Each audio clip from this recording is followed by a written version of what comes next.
সেখানেও কিছু তেলাওয়াত ফুরফুরা আমার গ্রামে ফুরফুরা শরীফে। তাই আপনারা এসেছিলেন, কিছু কথা আপনাদের বললাম। এখন আসুন একটু দোয়া চাওয়া হবে, আল্লাহ আমাদের সকলকে দুনিয়া আখিরাতে শান্তি দেন, বলুন আল্লাহুম্মা আমিন। দোয়া চাওয়ার আগে একটা ছোট্ট কথা বলে যাচ্ছি। ওয়াকাফ ইসলামের সম্পদ। ওয়াকাফ কি? ইসলামের ধর্মীয় সম্পদ। এই সম্পদে যে হাত দেবে সে সংবিধানের বিরুদ্ধে। সংবিধান তার ধর্মের উপর আঘাত দিতে নিষেধ করেছে। আমার দেশের কেন্দ্র সরকার সংখ্যাগরিষ্ঠতার পাওয়ার দিয়ে এই সম্পদকে লুটার একটা চেষ্টা করছে, কম বেশি আপনারা সবাই জানেন। খুব শীঘ্রই আপনাদের এই নিমদিনী মাঠে প্রোগ্রাম করি, খবর পেলে আপনাদেরকে আসতে বলুন, আসতে ইনশাআল্লাহ। একটা করে শুধু বলে যাব, এই ওয়াকাফ নিয়ে প্রত্যেকটা ইমাম, প্রত্যেকটা আলেম, প্রত্যেকটা পীর পীরজাদাকে জলসাই হোক, মসজিদে হোক, 5 মিনিট হলেও ওয়াকাফ নিয়ে মানুষকে প্রতিদিন সজাগ করা দরকার আছে না? আছে। বাবরি মসজিদের কেস সুপ্রিম কোর্টে চলছিল, আমরা ঘুমিয়েছিলাম বলে কেস উল্টো হয়ে গেল, জানেন তো নাকি? কেসটা হয়েছে সংবিধান অনুযায়ী নয়, রায়টা হয়েছে সংবিধানের বাইরে গিয়ে। সংবিধান আস্থার উপরে রায় দিতে ইজাজত দেয়নি, কিন্তু আমরা ঘুমিয়ে থাকার জন্য সুপ্রিম কোর্টের মহামান্য জজ সাহেব তিনি সংবিধান বিরোধী রায় দিয়েছিলেন। শুনছেন তো? হ্যাঁ, এ কথা বলার হয়তো অনেকের কলজে আমার আছে, আর এ কথা বলার জন্য হয়তো জালিমরা জুলুমও করতে পারে। কি হয়েছে, কি সমস্যা হয়েছে? আমরা আল্লাহর খুশির জন্য মরতে রাজি, জোরে বলুন সুবহানাল্লাহ। কথা বলা তো ছোটখাটো ব্যাপার। তো সংবিধান বিরোধী রায় দিয়েছে, ঠিক তেমনই আর এই ওয়াকাফ আলা কানুন এরও বিরুদ্ধে রায় হয়ে যাবে যদি আমরা ঘুমিয়ে থাকি।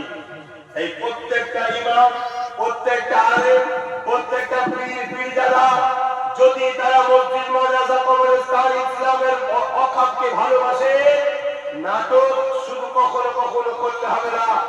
প্রতিদিন মাইক পেলে, ইমাম শুক্রবারে মাইক পেলে, জলসাই গেলে 5 মিনিট হলো এই জাতিকে বলতে হবে, আর এই জাতি জেগে থাকবে না। এই জাতি আমাদের উপর নির্ভর করে। আমরা যদি ঘুমিয়ে পড়ি, এই জাতি তো স্বাভাবিক ঘুমোবে। আমরা যদি জালিমদের দালালি শুরু করি, এই জাতি তো দালালিকেই পছন্দ করে নেবে। আসো, এই জাতিকে 5টা মিনিট হলো বলতে হবে।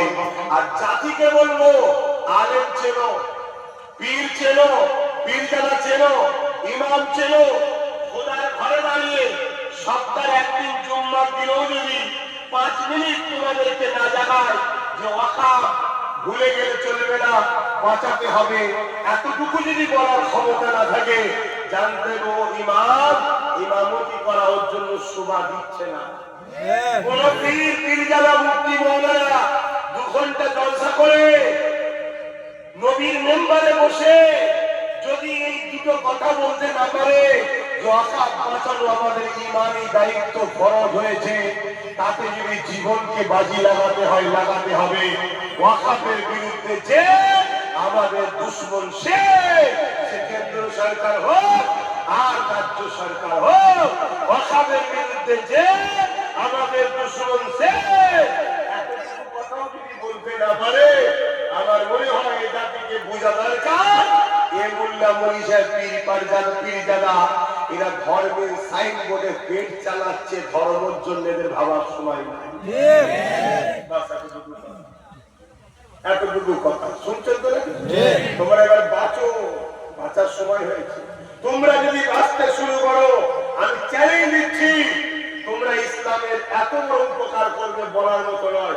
চাপে পড়ে হলো সব বেটা বলা শুরু করবে, আর সব বেটা বললে আলহামদুলিল্লাহ আমি বলছি বিজয় আমাদের হয়ে যাবে।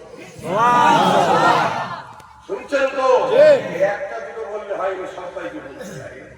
তোমরা বাঁচতে শুরু করো, তোমরাই পারো আমাকে ভালো রাখতে, আমাকে খারাপ হবে না, তোমরা পারো। তোমরা যদি আমাকে অন্যায় করার পরও হুড়োহুড়ি করো, আমি আরো বড় পাপী হব। আর তোমরা যদি আমার অন্যায় কাছ থেকে সরে যাও, আমার মধ্যে একটা বিচার আমার কাছে চলে গেল কেন লোকজন? ও আমি তো আল্লাহর ঘরের জন্য নয়, আমি তো মসজিদের জন্য বলি না, এই জন্য পালিয়েছে। তাহলে আমার কি মনে হবে? এই ভাইকে বলবো, আমি বললে সমাজ থাকবে। এরকম হাজার হাজার লাখ লাখ ওলামারা যদি বলে সমাজের উপকার আছে না? সমাজের উপর নির্ভর করছে বলে। শুনছো? যেখানে সেখানে শুধু ভিড় করে বসে থাকলে থাকলে হবে, ভাবতে হবে কি হচ্ছে এখন। মসজিদ মাদ্রাসাগুলোকে টার্গেট করেছে কেন? এর পিছনে কারণ আছে। এইগুলোকে মিটানোর পরেই তোমাদের নাগরিকত্ব মিটিয়ে দেবে একদম। কারণ যতগুলো মসজিদ মাদ্রাসার কাগজ আছে সেগুলো তো মিটাতে পারবে না। মিটাবে কোনগুলো? যেগুলো কাগজ নেই, মানে মৌখিক দান। ইসলামে জায়েজ না জায়েজ নয়? আমার দেশের সুপ্রিম কোর্টও মৌখিক দান চলে। তাই আজ থেকে 100 বছর আগে, 80 বছর আগে আমাদের বাপ-দাদারা সবাই দান করেছে। 500 বছর, 1000 বছর আগে দান করেছে মৌখিক। তার কাগজ ছিল না, ওইগুলোকে মিটিয়ে দেবে। মিটিয়ে দেওয়ার পরে বলবে তোদের সব তো কই, স্বাধীনতার আগে তোদের দেশে কিছু নেই, মসজিদ মাদ্রাসা কবরস্থান কই? তার মানে স্বাধীনতার পরে তোরা এসছিস, স্বাধীনতার পরে যখন এসছিস তোরা ভারতে থাক, কিন্তু নাগরিকত্ব পাবি না, ভোট দিতে পারবি না। এটাই হলো এদের মূল টার্গেট রে বাবা। শুনছেন না শোনেন? অতএব মসজিদ বাঁচাতেই হবে, মাদ্রাসা বাঁচাতেই হবে। তাকে যদি দান দিতে হয় দাও, আর নিতে হয় নাও। কোনো অসুবিধা নেই। কে বলছে তুই শয়তানি করবি? পার্টি নির্বাচন করেছিস নাকি? তাড়াতাড়ি দিন চলে গেছে একদম। সিস্টেম আউট এখন। এখন জুলুম যে করবে তাকে ছাড়া হবে না। সোজাসুজি কথা বলাই বুঝছে? তবে আমার ইসলাম আমাকে বলেছে সব দেশকে, দেশের আইনকে মান্যতা দাও। আমরা দেশের আইনের মান্যতা দিয়েই বিচার করছি। কেউ মানে ব্যাখ্যা নিতে পারে, পেট গরম হচ্ছে তাকে বাচ্চা শরবত খেয়ে দেবো, ঠিক আছে, ডিবেটে বসলে সব উত্তর বুঝিয়ে দেবো, চিন্তা একটা কথা এমন বলতে হবে 10টা যেন পয়েন্ট থাকে। কথা মধ্যে বুঝছে? আমি আর কথা বাড়াচ্ছি না, কারণ আমার কিছু চিন্তা আছে। কথা বুঝে আসছে? কষ্ট লিখছেন তো? আপনার খেয়াল করবেন। মসজিদের ইমাম জুম্মায় একটা দিনও যেন বলতে পারে যে ভাই অকাব নিয়ে ভুলে যাবেন না। অকাবটা আমাদের ঐতিহ্যের ব্যাপার, ধর্মের ব্যাপার। আপনারা অকাবকে নিয়ে খেয়াল রাখবেন।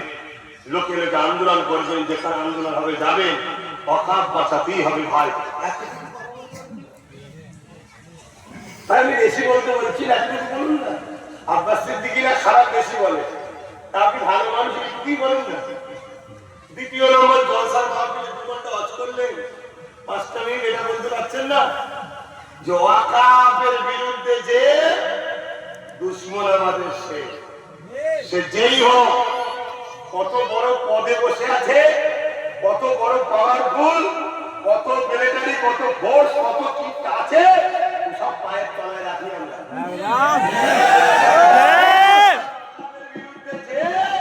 আমাদের দুশমন সে। কেউ যদি মাথা গরম করে বলে এখানে আন্দোলন করলে সব থেকে বড় দুশমন হবো, তোর পাওয়ার তো পায়ের তলায় আমরা রাখা নেই। ভয় করি না, কোন কাউকে পাত্তা দিই না। আমরা সর্বসময় ন্যায়ের কাছে গর্দানকে পাঠাতে পছন্দ করি, আর অন্যায় গর্দানকে কেটে দিয়েও পছন্দ করি। হিসাব বরাবর একদম। তাতে যার ভালো লাগে আব্বাস সিদ্দিকী জিন্দাবাদ, যার ভালো লাগে মোরতাজার বলবি তো কি হয়েছে? আমি তো আমার জন্য চলি না, আমি তো চলি আল্লাহ রাসূলের জন্য। ক্লিয়ার কথা শুনছেন তো নাকি?